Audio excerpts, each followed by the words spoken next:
Muy bien.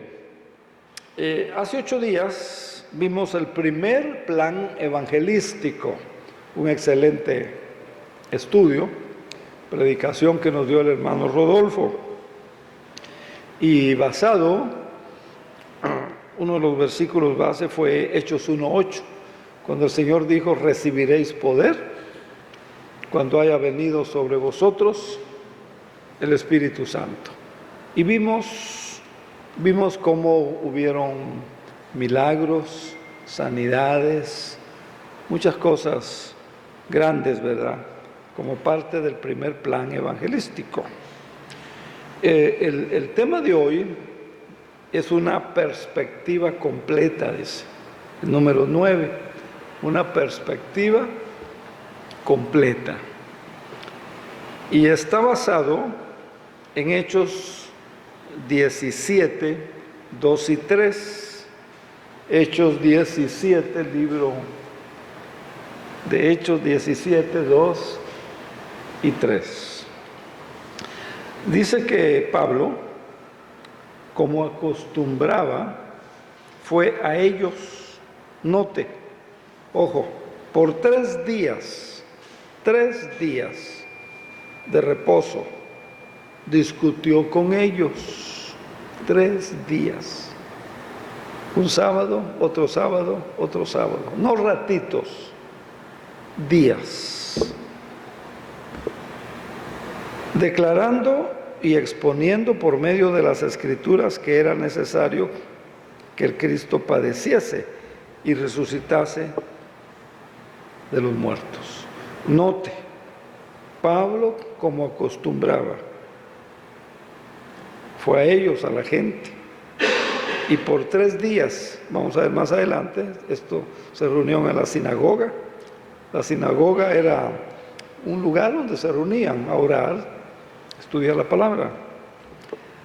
Pero note, dice, discutió con ellos. 3 días discutió con ellos. Discutió en el sentido de, no de pleito, de intercambio de opiniones. Entonces, el cumplimiento de las profecías del Antiguo Testamento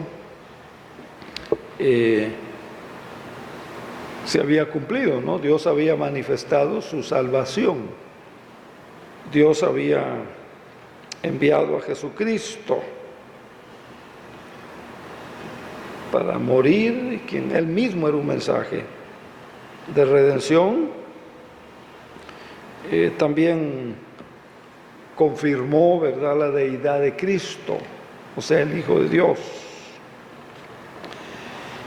Y más tarde vemos el mensaje de los apóstoles y los milagros que Dios hacía respaldando el mensaje de los apóstoles.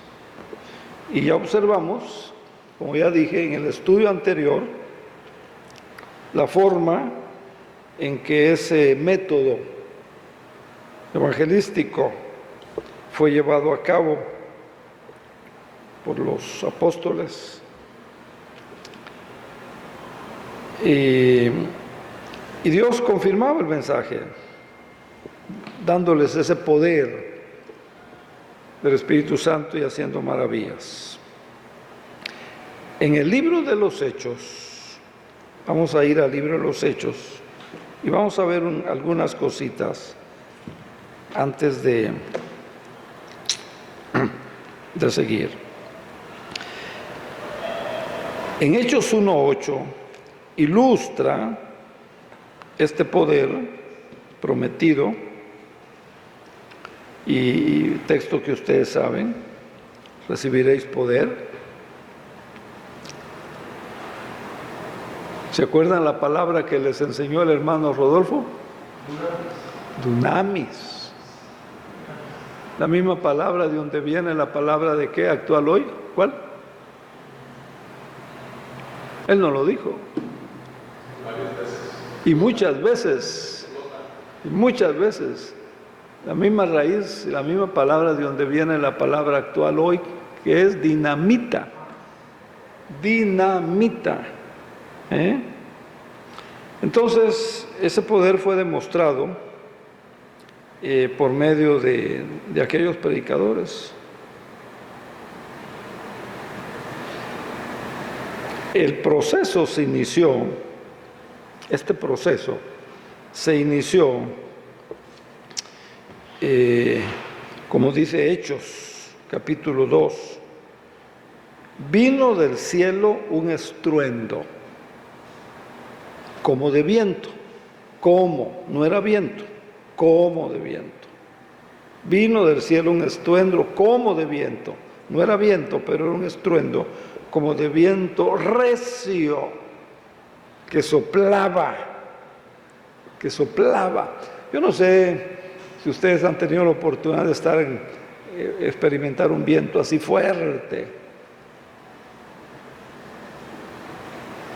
Yo recuerdo en el huracán Gilberto, yo vivía junto al templo y oí cómo se abrieron las ventanas. Había muchas ventanas, o todavía hay muchas ventanas en ese templo. Y se abrieron, el aire las abrió.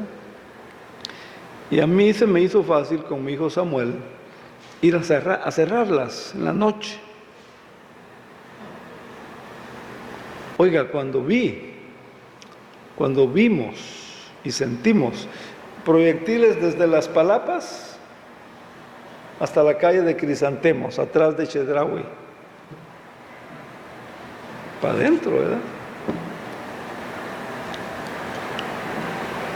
Una cosa y como un silbido, ¿no? Hermano, la piel. Entonces el proceso empezó, Hechos dice, como vino del cielo, un estruendo como de un viento. No era el viento, vino del cielo, que soplaba, dice, el cual llenó toda la casa donde estaban. 120 se habían reunido, ¿se acuerdan? 120. En el versículo 3 hay otra manifestación como parte de ese proceso, de ese plan. Se les aparecieron lenguas repartidas como de fuego. No eran de fuego, como de fuego. O sea que la gente vio, los que estaban allí, ellos vieron lenguas repartidas como de fuego, asentándose, cayendo sobre la cabeza, sobre la gente, ¿verdad? Eso ha de haber sido muy, muy impresionante, ¿no? Como de fuego.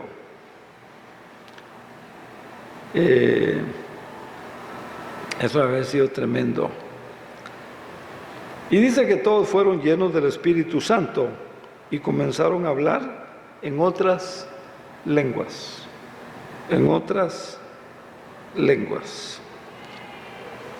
Según el Espíritu, versículo 4, según el Espíritu Santo les daba que hablasen. Esto fue como parte de esos milagros que Dios hacía, ¿no? Para que creyeran en el mensaje. Porque estaba empezando el cristianismo. Muchos dudaban de Jesús, muchos no creían en la resurrección, muchos decían, ¿verdad?, que era una mentira, etcétera, etcétera. Entonces, en medio, hermanos, de estas demostraciones dramáticas, porque era muy dramático, ¿no? ¿Se imagina un viento que entre así? No era tiempo de huracanes, ¿verdad? Primavera. Luego, lenguas. Yo no sé de dónde sacaron ellos como lenguas. ¿Quién sabe cómo las vieron? Luego hablan. Antes no se había oído eso. Hoy a nosotros esto ni cosquillas nos hace. Porque está estamos tan familiarizados y que es uno de los enemigos, ¿verdad?, de la vida cristiana, porque hay tanta confianza ya que mande, se hace cotidiano, sí, correcto. Entonces, en medio de estas demostraciones dramáticas, ¿verdad?, como ya dije, del poder de Dios, Pedro se levanta. Pedro se levanta. Ahí mismo en Hechos 2, en el versículo 23. Hechos 2, 23. Pedro se levanta. Y miren, Pedro dice, a este, entregado por determinado consejo y anticipado conocimiento de Dios, prendisteis y matasteis por mano de los inicuos, crucificándolo. ¿Qué está haciendo Pedro? Una acusación. Porque había mucha gente allá afuera. Y Dios lo levantó, soltó los dolores de la muerte, por cuanto era imposible que fuera retenido por ella. Entonces cita algo del Antiguo Testamento, dice, David veía al Señor siempre delante de mí, porque está a mi diestra, no seré conmovido. Por lo cual mi corazón se alegró y se gozó mi lengua. Y ahí viene todo el mensaje que Pedro, hasta el versículo 39, les predica. Pedro se levanta con valor. Pedro se levanta con autoridad. Pedro les habla con autoridad. Porque acuérdense, recibió el Espíritu Santo. Y habló como el Espíritu le dio que hablase. No solo las lenguas. Ahora, un paréntesis rápido. Si usted sigue leyendo a partir del versículo 4 en adelante, ahí viene una lista de las nacionalidades. Y esas son las lenguas que ellos hablaban. Fíjese que dice, por ejemplo, dice el versículo 9. Mire, versículo 9. Por ejemplo, dice que había partos, medos, elamitas, y la lista sigue hasta aquí, hasta el 11. Cretenses, árabes. Mire, hay ahí como 16, 17 nacionalidades. Las lenguas que estaban oyendo eran idiomas de esas nacionalidades. Porque dice, les oímos hablar el 11, dice, les oímos hablar, los oímos hablar en nuestras lenguas. O sea, ellos hablaron diferentes idiomas. Y también hubieron diferentes reacciones, ¿verdad? Así que no era las lenguas que hoy dicen, ¿verdad?, que son desconocidas. Allá fueron conocidas. No vamos a entrar en ese tema. Entonces, como resultado de esto, del mensaje de Pedro, del viento, de las lenguas repartidas como de fuego, del Espíritu Santo que vino sobre cada uno de ellos y que hablaron otros idiomas para que los que estaban reunidos pudieran oír. Acuérdense que se habían reunido por la fecha, ¿verdad? Entonces, y de la predicación de Pedro, muchos creyeron. Dice el 2:41, por ejemplo, dice que los que recibieron su palabra fueron bautizados. Dice que los que se añadieron aquel día, ese día, se añadieron. ¿A dónde se añadieron? Iglesia. Se añadieron aquel día como 3,000 personas. Como resultado, como fruto de esto que pasó. ¿Sí me están siguiendo? Entonces la manifestación sobrenatural del poder de Dios a través de estos milagros convenció a muchas personas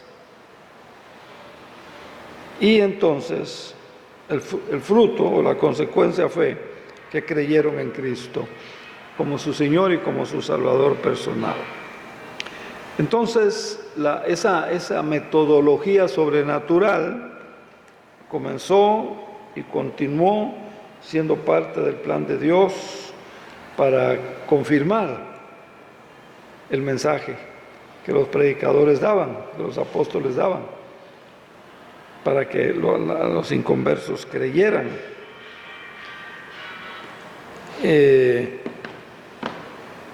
Por ejemplo, Juan 2 habla que Jesús cambió el agua al vino, milagro que hizo Jesús en Juan 2. Pero en el último versículo de esta historia, de Juan 2, en el 11, dice que fue el principio de señales que hizo Jesús y manifestó su gloria, pero dice, y sus discípulos creyeron en él. Ese milagro, ¿verdad?, sirvió para que creyeran en él.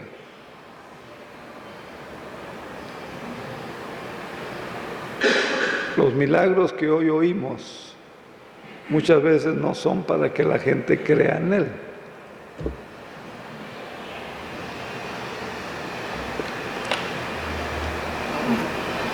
En Juan 4, el Señor habla con una mujer, ¿verdad?, de Samaria, dice la Biblia. Y dice que muchos de los samaritanos de aquella ciudad creyeron en él por la palabra de la mujer. Juan 4:39. En el mismo Juan 4, el Señor sana al hijo de un oficial. Y dice el versículo 53, y creyó en él y toda su casa. El propósito, el objetivo era que con ese milagro que creyeran, ¿verdad? El Señor alimentó a 5,000, lo registra también Juan, y en Juan 14 y 15 dice que aquellos hombres entonces, viendo la señal que Jesús había hecho, dijeron verdaderamente, este es un profeta que ha venido, creyeron en él. En el mismo libro de Juan se habla de que el Señor caminó sobre el agua cuando los discípulos están ahogándose, a punto de ahogarse, codeándose con la muerte. El Señor tiende una amplia vía de fe, camina sobre el agua y dice que nosotros, dice Juan 6:69, nosotros, dice, hemos creído y conocemos que tú eres el Cristo, el Hijo del Dios viviente. Eso que Él caminó sobre las aguas no fue para exhibir el poder, porque el Señor sabía que con eso iban a creer, ¿verdad? El Señor sanó a un ciego, Juan 9, ¿verdad? Y al final, en el 38, el ciego dijo, Señor, creo en ti, ahora sí creo. Me sanaste, me diste la vista, yo era ciego. Creyó en él. En Juan 11, cuando el Señor resucita a Lázaro, si ustedes se acuerdan, el Señor resucita a Lázaro, dice que muchos de los judíos que habían venido para acompañar a Marta y a María y vieron lo que Jesús hizo, muchos, dice, ¿qué pasó? Creyeron en él. El versículo 45 de Juan 11 dice, creyeron en él. Todos esos milagros, el propósito era que la gente creyera, que el milagro sirviera para respaldar el mensaje, la predicación. Ahora, o sea, como resultado, pues, de esos milagros de Dios, hechos a través de los apóstoles y otros creyentes, la gente respondía creyendo en Jesucristo como Señor y Salvador. La gente respondía creyendo en el Evangelio. Muchos se convencieron que era el Mesías y creyeron en él. O sea que el cumplimiento, ¿verdad?, de esa promesa de poder los iba a capacitar o los capacitó para predicar con denuedo, y el resultado fue que creyeran en él. Y Hebreos más tarde, en Hebreos 2, versículos 3 y 4, dice: porque si la palabra dicha por medio de los profetas, dice, porque si la palabra dicha por medio de los profetas de los ángeles fue firme, y toda transgresión y desobediencia recibió justa retribución, ¿cómo escaparemos nosotros si descuidamos una salvación tan grande, la cual, habiendo sido anunciada primeramente por el Señor, nos fue confirmada por los que oyeron? Fíjense. Bueno, este fue el método que el hermano nos explicó perfectamente hace 8 días. Ahora,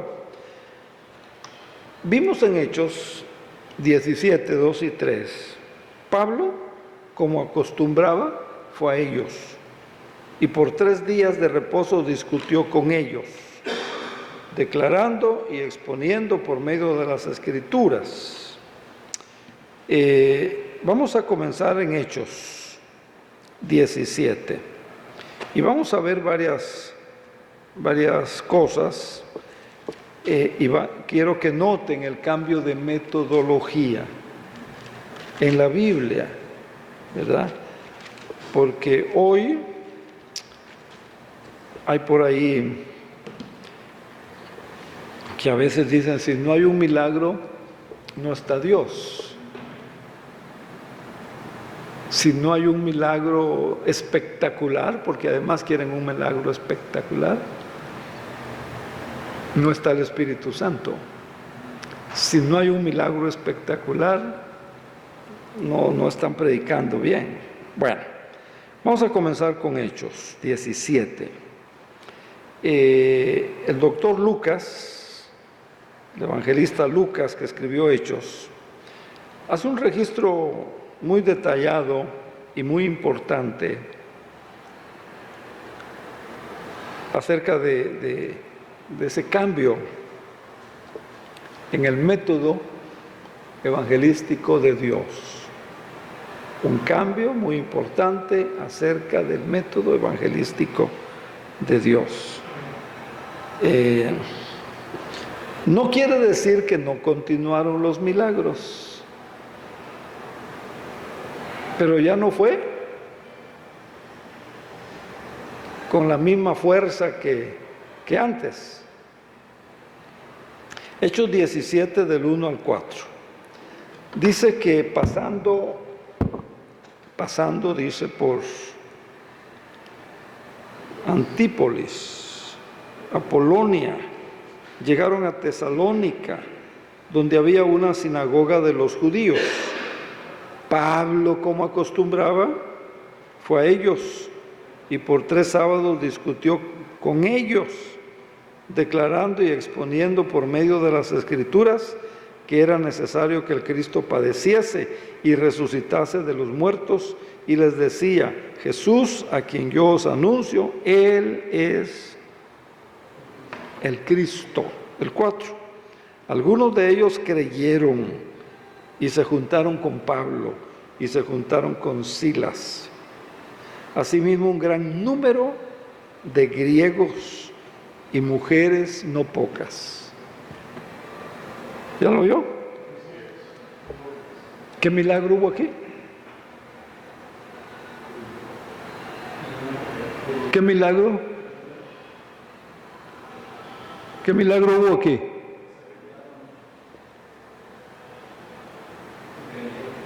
No, pues sí, es un milagro que creyeran, pero me refiero, allá sanaron ciegos, allá resucitaron muertos, en el otro plan, el plan anterior, ¿verdad?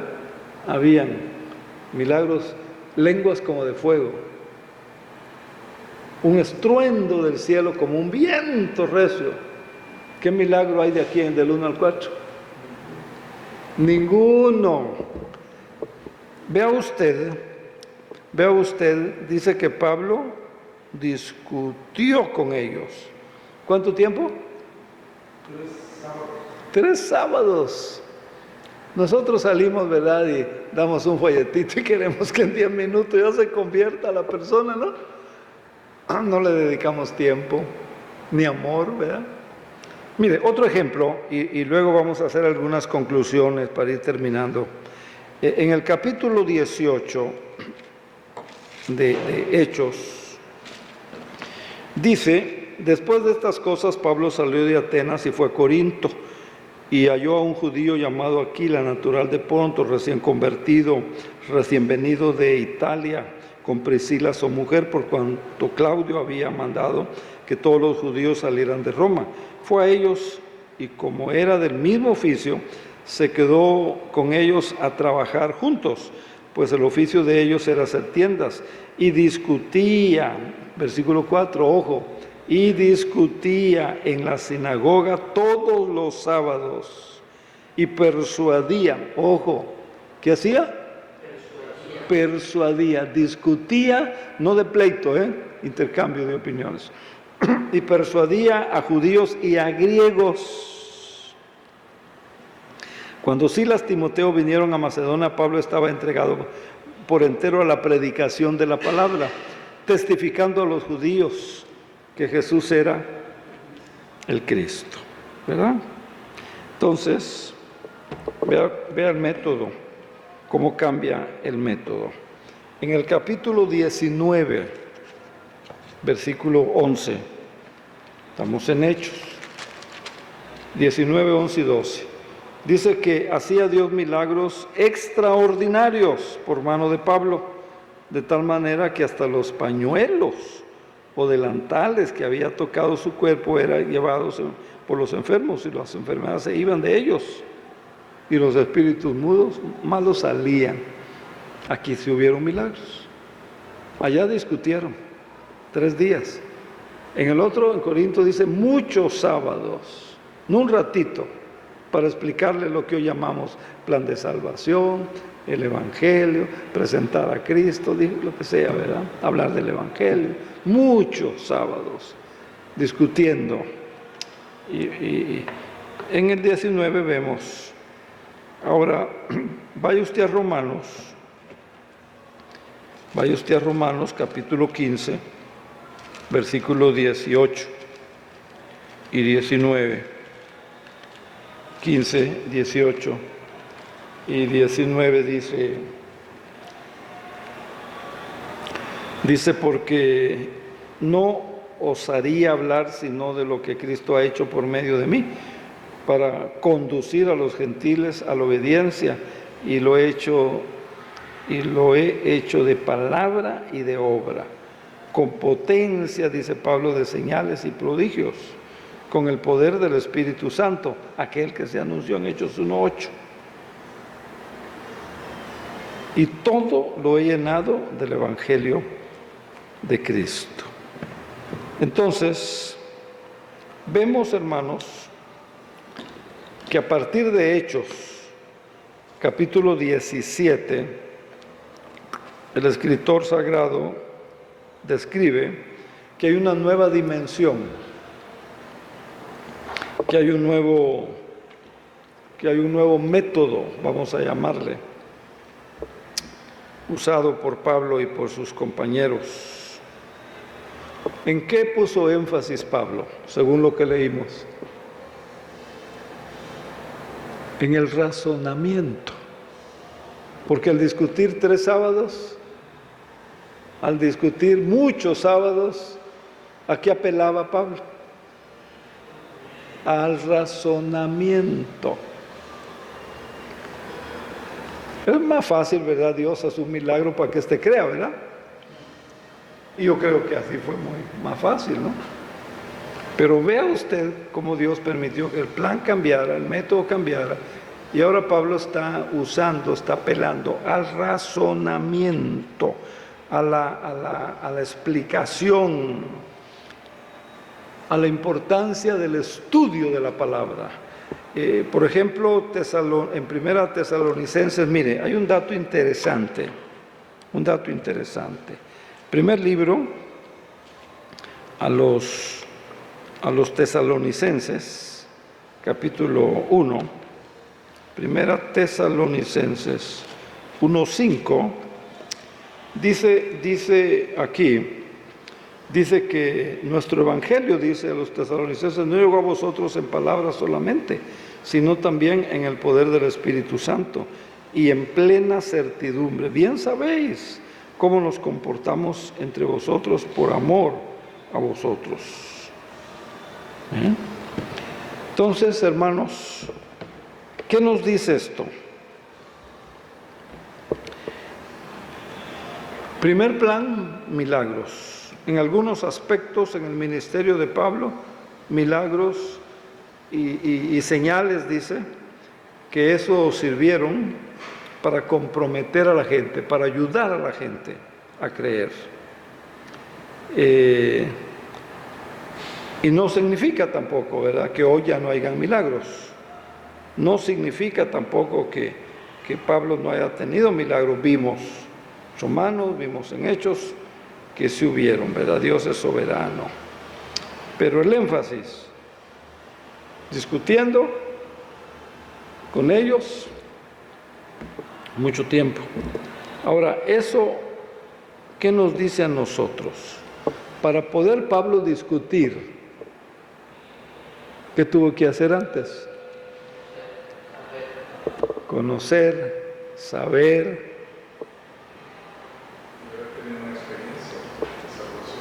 Y haber tenido la experiencia de salvación. Hoy a veces no podemos. Hay gente que dice, ¿y si me toca un testigo, qué voy a hacer? Si me toca un mormón, ¿qué le voy a decir? ¿Y si me toca un ateo?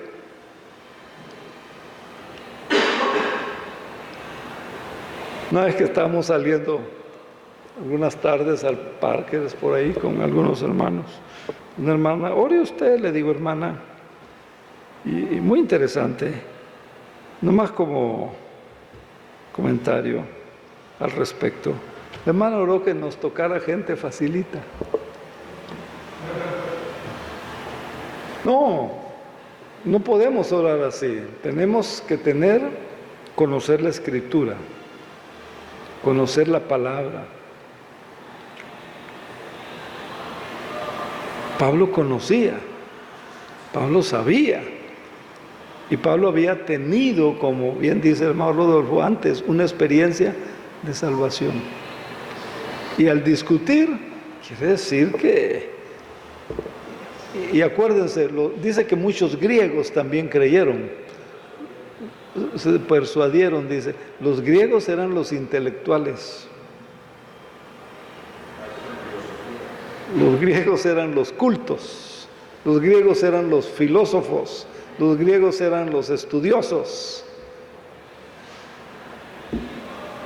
Es como si nos toca hoy un jesuita, ¿verdad? Que son los jesuitas, son los intelectuales. Hay que saber y tener una experiencia de salvación y que conoces y que hay una relación dinámica con el Señor y que estamos llenos de estar llenos del Espíritu Santo. En Hechos, regresamos a Hechos, hay un dato muy importante en Hechos 17:11. ¿Qué horas son, hermanos? Con esto vamos a terminar. Hechos 17:11, ya van a ser las 9. Hechos 17:11. ¿Alguien lo lee, por favor? Y estos eran más nobles que los que estaban en Tesalónica, pues recibieron la palabra con toda solicitud, escudriñando cada día las Escrituras para ver si estas cosas eran así. ¿Cuánto tiempo? Cada día. Cada día. Oiga, yo estoy, como dicen muchos jóvenes, estoy sacado de onda. Hermanos que me piden que el culto sea más corto. No vienen entre semana. Yo quiero aprovechar el domingo para predicarles, darles una buena comida. Corto. Pero vea, qué testimonio. Dice que estos, ¿de dónde eran estos hermanos? Berea.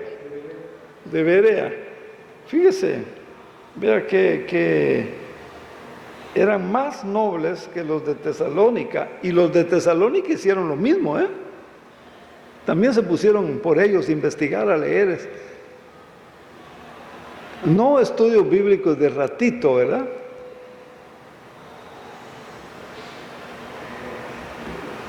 Para ver, dice, si estas cosas eran así.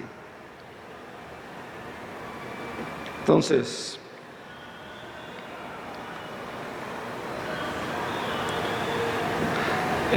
esa salvación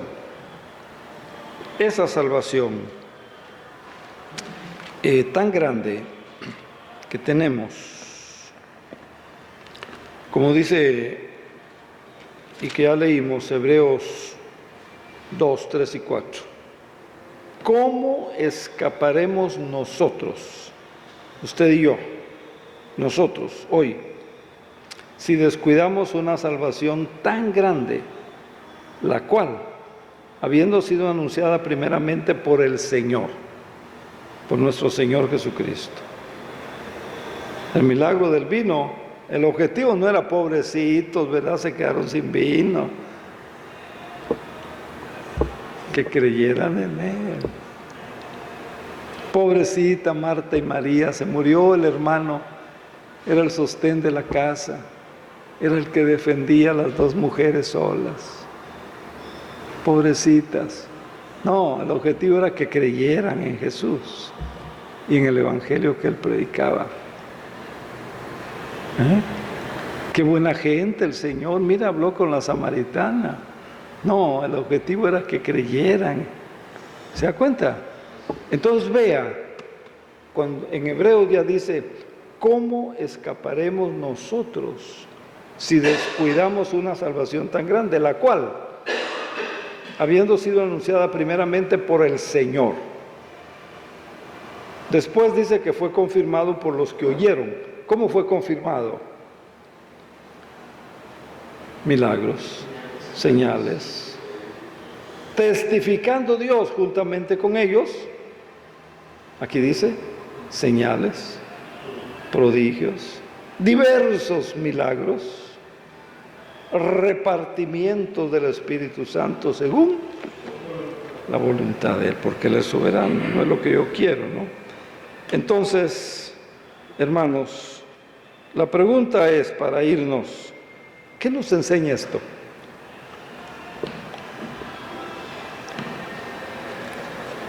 ¿Qué se lleva usted de esto?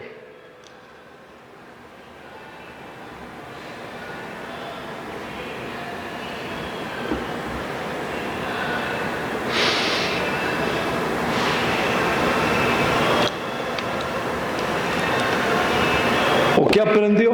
Una cosita que haya aprendido de esto. Para que nos vayamos, si no, si no aquí nos quedamos. Así que mejor piénsele. Una cosita. ¿Qué nos enseña? Primer plan, portentos, milagros. Ahora Pablo apela al intelecto, al argumento. Para eso se necesita conocer, tener experiencia y tener Espíritu Santo. ¿Qué nos enseña esto, hermanos? ¿No? Creo que debemos de conocer más de su palabra, para llevar el mensaje. Muchos esperamos haber tenido nuestro testimonio y no es hablar de Cristo. Y como Pablo tenemos que ser sensibles al Espíritu Santo también, por dónde nos quiere llevar.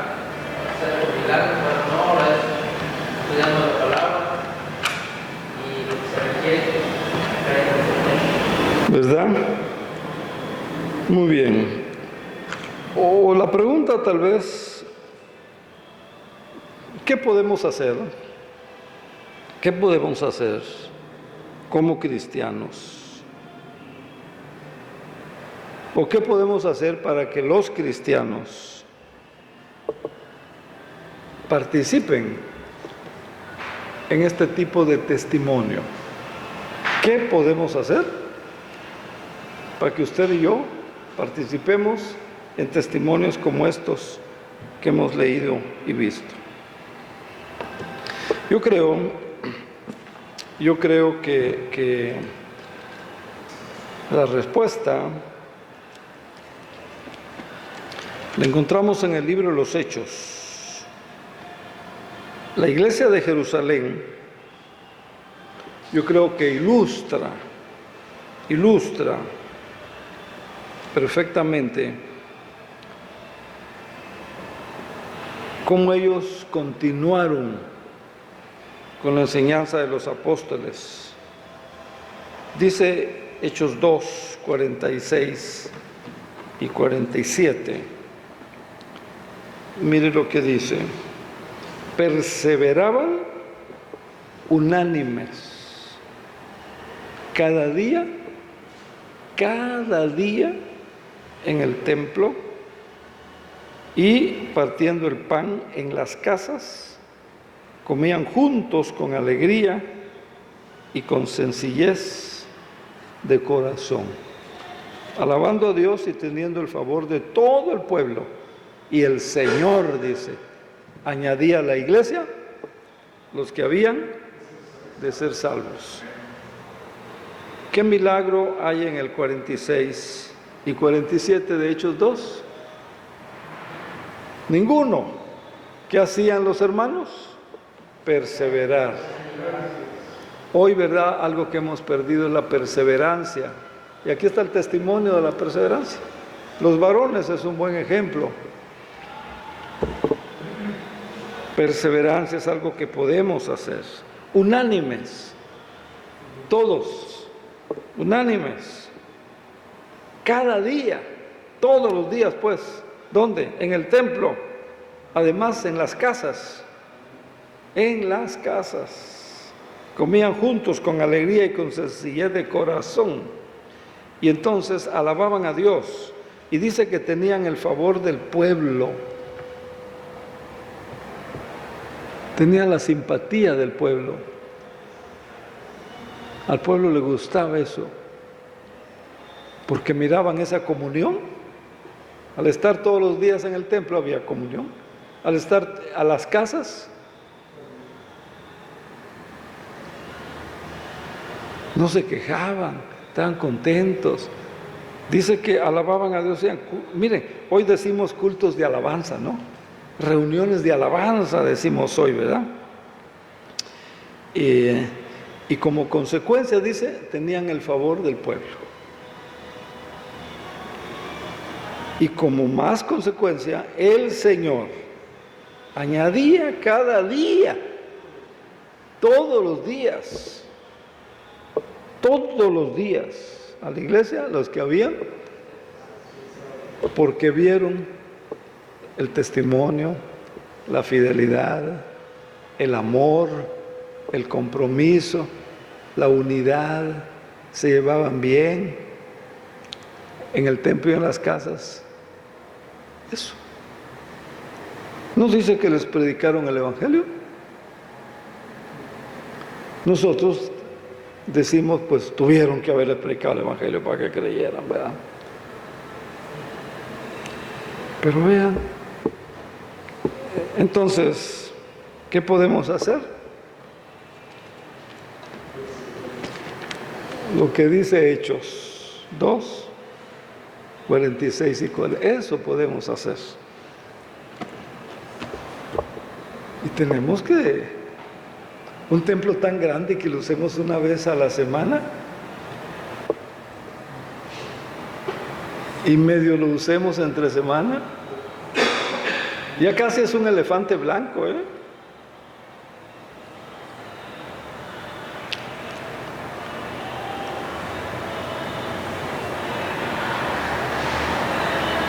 Cada día, dice. Eso podemos hacer.